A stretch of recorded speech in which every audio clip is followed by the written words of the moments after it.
Right, now, I don't know what rush is, but what we're going to do today is talk about human consciousness. A genius who came up with it years ago in 1967. The Fukushima, how to get rid of the nuclear waste, what it is, what's the alternative, which comes down to here, which is thorium, what a thorium reactor is, a thorium powered car, and then right down below there I'll show you a magnetic motor. So I'll just call Ash, and oh, there you go. Okay. And in those days there were giants in the land. All right, now I'll take it over and we'll look at this first part here. This is to do with human consciousness. I'll zoom in on it, and if Ash would be kind enough to read that. Alright, so here, human consciousness is where? Inside the brain or outside the brain? A mob mentality can produce an effect so contrary to what you as an individual may not. Therefore, like an animal smelling blood, the pack will attack and devour the victim. Churches, when huge numbers are thinking the thoughts suggested by the puppeteer in the pulpit, becomes a collective brain without a free-thinking will, and is why Lucifer has 36,000 separate denominations all over the world, totally opposed to each other. Yet the individuals will be so indoctrinated they often will turn on a family member and disown him or her. Good example of that are the Jehovah's Witnesses. Families will shun a mother or father for simply awakening from their programmer's madness by leaving the church. Shall I tell of my own little experience? Because why I'm able to communicate to the world so well of the Christian dead is because I was part of it for 14 years. I liken it to being there as a witness. I understand well that mob mentality. You've all witnessed the likes of Benny Hinn and all the other devils out there who are conning, fleecing the sheep. All of those people are there, and they are, it's called necromancy as a matter of fact, and they're all creating the quantum within their thousands of them gathered, worshipping God. And so the likes of Benny Hinn says, Jesus is here, he's walking in the door right now, and then you've seen him with his... Walking out the bloody door. You've seen the likes of Benny Hinn and others with their coats, etc., and waving, and everybody falls down, etc. I always wondered why I was kind of the last one standing, looking around as this phenomenon. I thought I just didn't get it. Oh, absolutely! I've been in these places where this happens, and I always wondered why I didn't fall down. I must be missing something. However, I have a very good understanding of how it is that the Christian has been deceived. And so when my angels, that I was being very obedient to, wanted me out of the church, I remember it clearly, it was in 1999, a very prophetic year, the 1999, which is wisdom and truth, all knowledge, the fullness of. And I knew I had to leave the church. So how did it happen? Well, the puppeteer at the time, his name was Henry Hinn, the brother to Benny, Henry in Vancouver. Now what had happened was that two other friends of mine, Linda and Helen, the three of us decided that we just wanted to pray together as three women seeking the Lord. And so we did that for a period of weeks. What became available was an apartment. Helen managed an apartment building. An apartment was empty. She said, well, we'll meet there until it's tenanted again. So it turned out to be 6 weeks. So every other day, just the three of us gathered, and we were just praying. So when Henry, the puppeteer, heard about this, in front of all the congregation, he called us witches. It's a fine Jewish lady, you know. Oh, totally, yeah. Well, anyway, right. what was really funny was I wasn't there that day because I decided I didn't need to go to church because, you know, we'd been, you know, meeting all this time and, you know, literally all prayed up, whatever you like. And it's not about the temple that you go to, it's about this temple anyway. So the day he gets up and he's telling the congregation and calling us witches. Now, Helen had served him faithfully for years, sacrificed her life literally for this pig and his wanton way. Anyway, so from the pulpit, Helen gets up to go to the bathroom because she had a really weak bladder and couldn't hold it anymore from being down the front and had to go to the bathroom. So as she's walking out to go to the bathroom and left her beautiful daughter Rachel sitting in the front row, he's saying, yes, go on, leave, walk, you know, don't come back, this kind of thing. So as she walks out, she hears very clearly, shake the dust off your feet, which is a scripture given to the disciples. If they don't receive you, shake the dust off your feet. And so she went to the bathroom and walked straight out to the car and waited for Rachel, who came out crying because then she listened to what this fat, gutted pig was saying about her mother who had sacrificed her. So that's the way of it within the churches. And if you wake up to it, you do. You get ostracized, excommunicated, called all kinds of things, but it's your freedom. So I know it really well, and is why I'm able to communicate to the Christian world that you're all doomed. So what about being saved by grace? Oh, saved by grace, preaching I've the never met a gospel. woman. Grace. Grace, yeah. It's amazing, I think. Well, of course, Paul, Have you which heard of dominates Amazing Grace? yeah, amazing grace. Anyway, getting back to the gospel of grace preached by the puppeteers in the pulpits, especially the Judeo-Christian, well, it's all Judeo-Christianity throughout the Western world. They're preaching the gospel of Paul. That Jesus, he warned, stand up, Jesus. You're already standing up, but you know, okay.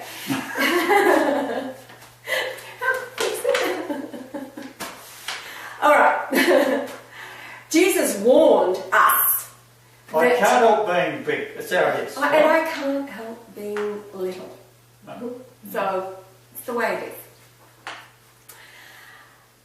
He warned us, the disciples, Martha and all the others, that one would come after him who would be a devil, the Pharisees, and that he would preach things that he did not preach and teach things that he did not teach and then pervert the things that he did teach. That is the gospel of grace. Once saved, always saved. I'm saved by grace because Jesus did it all for me. I'm covered by the blood of the Lamb and he did it all.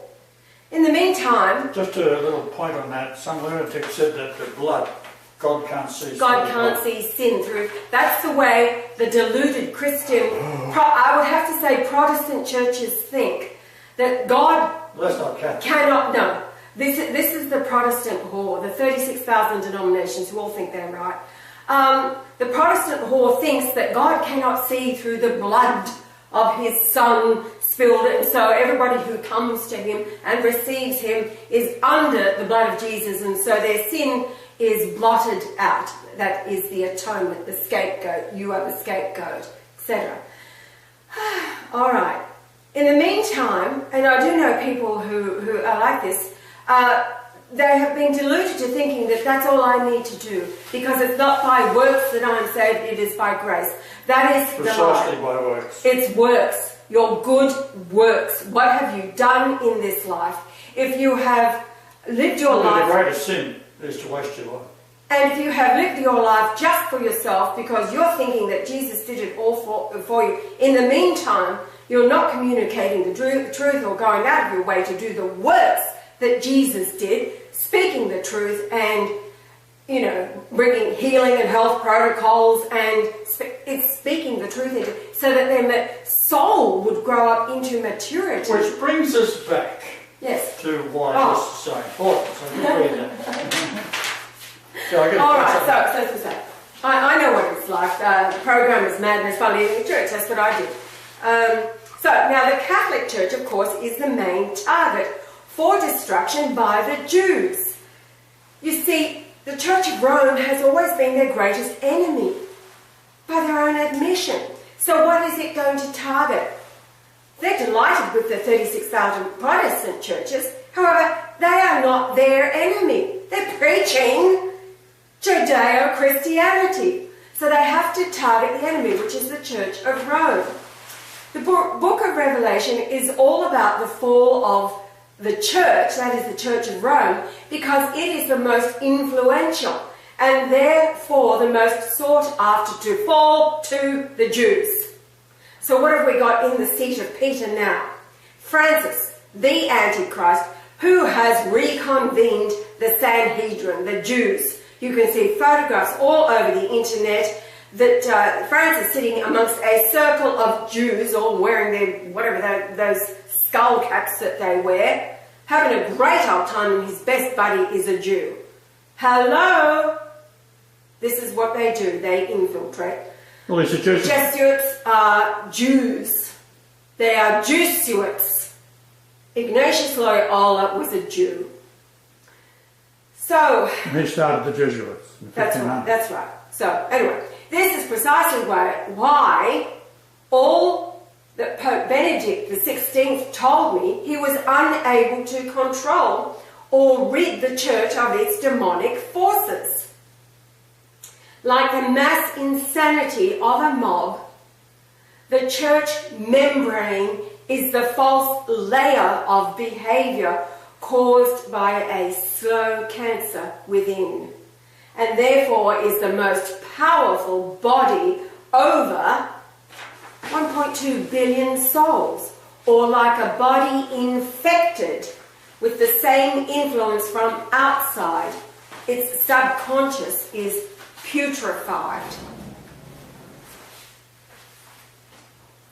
A lot of you are already very familiar with this. This is the science of it. Bruce Lipton, brilliant man, who really brings it home.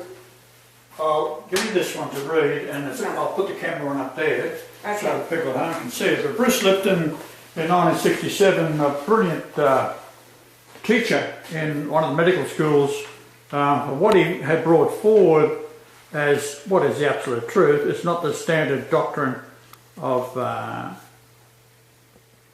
just got that on the cell there. Okay. The outside layer of that cell is a membrane, so one part of a cell touches another part of a cell, they will produce another cell that is the same as itself, right? But it's the membrane that's doing it, not the genes or the DNA. The DNA will carry out the instruction, the membrane, which is programming the computer machine to do. Yes. Right? But it comes from without. And what is causing that is the soul. Yes. Now, when you die, the soul leaves, and that's it. Death occurs to everything in the body, and there's 1 trillion cells working at the same time. Instantly, they shut down. All right, so there's that. So, and you've said over and over, the soul is the blueprint. That's right.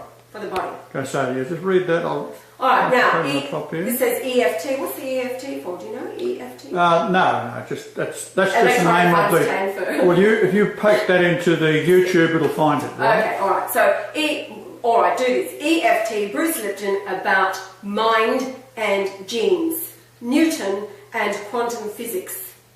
So Bruce Lipton was teaching genetics in 1967.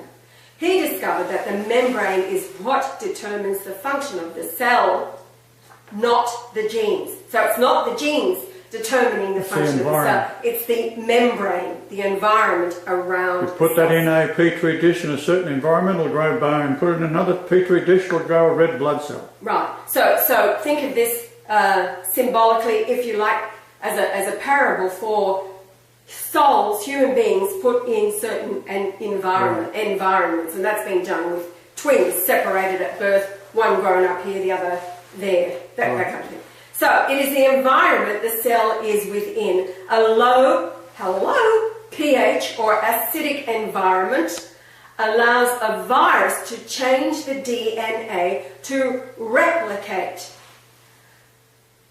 What have you heard from us over and over? Colloidal silver kills the virus. This is within the physical body, the physical membrane of the body. But think, prophetically, if you like, or a parallel interface. Now here we've got you've got a drawing of the nucleus, the nuclear envelope, the plasma membrane, and centrioles in two pairs. Can you see that? Yeah, I got it here. Okay. The interphase. The mind is dominated by what affects the cell's external environment, and is why the Zionists bombard you with radio or radiation waves, food, TV, music, entertainment, in books, pornography, and all things the Jews use to destroy the teaching of the Essene Jesus. One of their 5 great big lies. The first one is that Jesus is a Jew. No. He was and is today an Essene. Big difference. Your subconscious mind takes care of 95% of everyday life, programmed to control all body functions. These are the involuntary functions of just living. Well, digestion, heartbeat, etc. Yeah, walking, waking up, blinking, all those things that your mind is therefore programmable. The learned processes, like driving a car or playing an instrument, etc. So the Satanists, of course, target the young to program their mind, the mind, which then allows the cell's membrane to cause the cell to be healthy or diseased. The genes receive information from external input passed on by the cell membrane.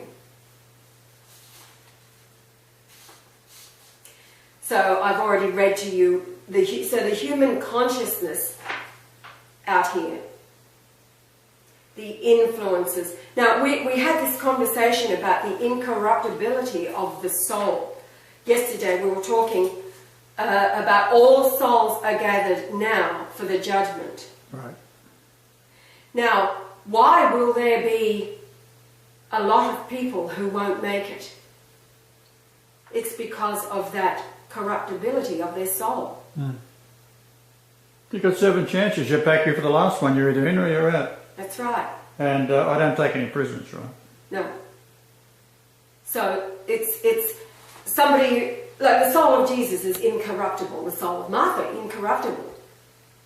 Doesn't matter what period of time, dispensation of time or environment that soul is born into, like 2,000 years ago in 33 AD, how bad was it then compared to today? This is much worse today. Yes.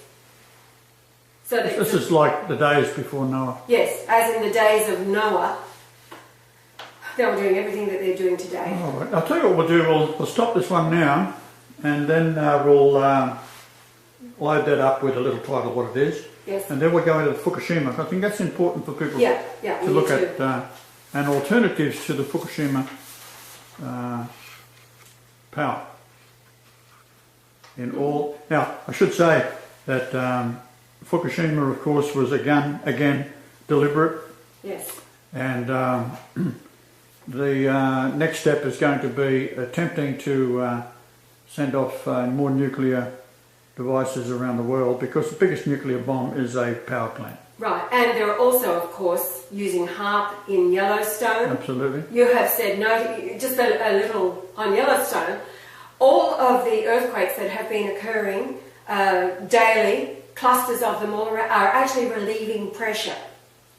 Yellowstone, they've been harping for a very long time. People living there are reporting they know it's HAARP. They can feel the like I was feeling yesterday, the frequency and vibration. Yeah. It's not going to happen. The Christ has said no. Yellowstone is not going to blow. They are trying to make it is not God. Right. Okay. Okay. We'll leave it there. All right. Any last final words? No.